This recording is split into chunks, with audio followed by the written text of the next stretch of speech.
جس طرح سے سعدیہ میں نے اپنے انٹرو میں بھی کہا کہ ہم ایک مرکزی حیثیت حاصل ہے مسجد کو. اب مسلم معاشرے میں جو مسجد کی اہمیت ہے ہم اس کو دینی اعتبار سے، سماجی، اقتصادی اعتبار سے اگر دیکھیں، تعلیمی اعتبار سے دیکھیں، آپ اس پر کیا ارشاد فرمائیں گی؟ کیسے دیکھتی ہیں آپ اس حوالے سے؟ اعوذ باللہ من الشیطان الرجیم، بسم اللہ الرحمن الرحیم، صلی اللہ تعالی علی محمد صلی اللہ علیہ وآلہ وسلم. دیکھیے، سب سے پہلی بات کہ فرد اور معاشرہ دونوں ایک دوسرے کے لیے لازم و ملزوم ہے. اب ایک فرد سے ہی معاشرہ پورا تیار ہوتا ہے. اب اگر فرد میں ہی بگاڑ ہو تو پورا معاشرہ بگڑ جاتا ہے. تو دین اسلام میں داخل ہونے کے لیے سب سے پہلی چیز کیا ضروری ہے کہ نماز پنجگانہ ادا کرنا.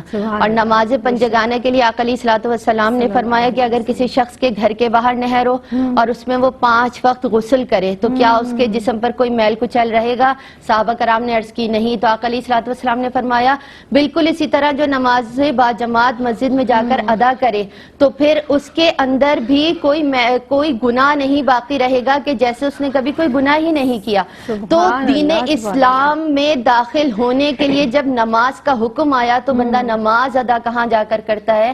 مسجد میں ہی کرتا ہے کہ اللہ رب العزت کے گھر کی طرف وہ روانہ ہوتا ہے. اب آپ یہ دیکھیے کہ اگر ہم مسجد کی اہمیت جاننا چاہیں تو حضرت آدم علیہ السلام نے سب سے پہلے بیت اللہ کی تعمیر کی. پھر جب آپ کے اولاد اقطار میں آئی، یعنی ایک ترتیب میں پورا معاشرہ تشکیل دیا گیا، تو آپ ہی کی اولاد نے بیت اللہ کی تعمیر کے 40 برس کے بعد بیت المقدس کی تعمیر کی، یعنی اس کی بنیاد رکھی.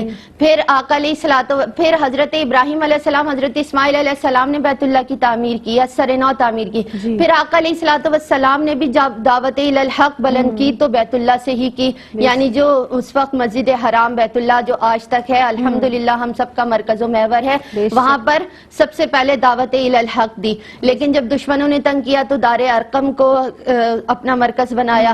لیکن حضرت عمر کی ایمان لانے کے بعد دوبارہ بیت اللہ کی طرف آئے. پھر جب کافروں نے اتنا تنگ کیا تو آقا علیہ الصلوۃ والسلام مدینہ منورہ گئے تو سب سے پہلی بنیاد کس کی رکھی؟ مسجد نبوی کی رکھی کہ اسے تعمیر کیا اور وہی ہر چیز کا مرکز و محور بنا. تو لہٰذا جب مسلم معاشرے کی تشکیل ہو تو ہمیں یہ جاننا ضروری ہے کہ بیسیکلی مسجد کام کیا کیا کرتی ہے اس معاشرے میں، ضروری کیوں ہے، وہاں سے آپ کو کیا کیا چیزیں پتہ چلتی ہیں. سب سے پہلی بات جو آپ نے سوال کیا کہ دینی حساب سے وہ کیا ہے کہ کیا اس کی اہمیت بنتی ہے، تو دیکھیے اللہ رب العزت نے سورہ زاریات میں فرمایا وَمَا خَلَقْتُ الْجِنَّ وَالْإِنسَ إِلَّا لِيَعْبُدُونَ کہ اللہ رب العزت نے جن و انس کو اپنی عبادت کے لیے پیدا کیا ہے. تو عبادت ہم جب رب کے آگے جھکتے ہیں نماز میں تو وہ جھکتے کہاں ہیں؟ ہم مسجد میں ہی جا کر جھکتے ہیں کہ مسجد ہی جب نہیں ہوگی تو بندہ کہاں جھکے گا.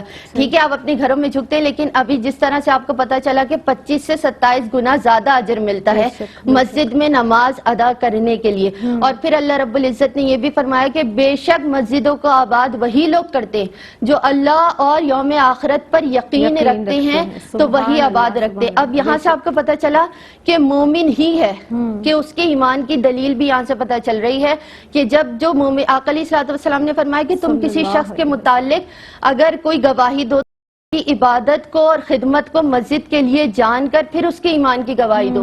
کہ اللہ رب العزت نے بیان کر دیا ہے کہ ایماندار شخص ہی مسجد کی رکھوالی کر سکتے ہیں، مسجد میں کام انجام دے سکتا ہے. تو جس کے اندر ایمان نہیں وہ مسجد میں داخل نہیں ہو سکتا، کیونکہ آپ جب مسجد میں داخل ہوتے ہیں تو دینی اعتبار سے ہمیں پتہ چلا کہ اللہ رب العزت کی عبادت کے لیے. پھر اگر تعلیم کی طرف دیکھیں تو دیکھیے آقا علیہ الصلوۃ والسلام کے دور میں بھی مسجد نبوی مرکز تھی. بے شک دور دراز سے لوگ بھی وہیں درس کے لیے آتے تھے، دیگر تعلیمات کو حاصل کرتے تھے. اور سب سے بڑی بات کہ اصحاب صفہ کا تو اٹھنا بیٹھنا سونا جاگنا اسی جگہ تھا. وہ وہیں رہتے تھے، وہیں کھاتے، ہر چیز کے لیے وہیں سے کمر بستہ رہتے تھے، کیونکہ وہ دین اور سکھانے والی ذات کس کی؟ آقا علیہ الصلوۃ والسلام کی. تو وہ درس گاہ اپنے دور میں یونیورسٹی کی حیثیت رکھتی تھی کہ جہاں سے ہر جگہ سے لوگ آ کر وہاں پر مسافر بھی آ کے ٹھہرتے تھے.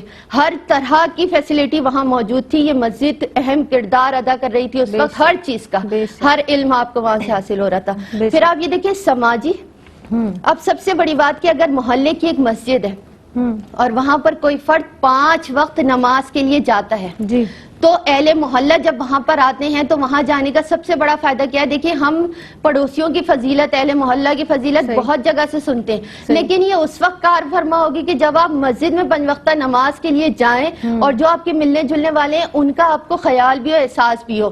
معذرت کے ساتھ آج ہمارے معاشرے کا یہ رویہ بن چکا ہے کہ ہمیں پڑوس میں کچھ بھی ہو جائے تو معلوم صحیح، نہیں ہوتا، کیونکہ ہم دین اسلام سے دور ہوتے جا رہے ہیں۔ بالکل صحیح، جب ہم دین یقینی اسلام طور پر جس طرح سعدیہ ماشاءاللہ، کیونکہ یہ ایک اتنا وسیع ٹاپک ہے، بہت عمدگی سے آپ گفتگو فرما رہی ہوں، اور بالکل درست فرمایا آپ نے کہ ظاہر ہے جب ہم مسجد میں جاتے ہیں، مساجد میں دیگر لوگ بھی آتے ہیں، ان کی خیر و عافیت بھی معلوم ہوتی ہے، اسی لیے ہم کہتے ہیں بار بار کہ یہ ایک مرکزی حیثیت حاصل ہے اسے۔ ایک وقفے پر ہمیں جناب جانا ہے، حاضر ہوتے ہیں اس مختصر سے وقفے کے بعد۔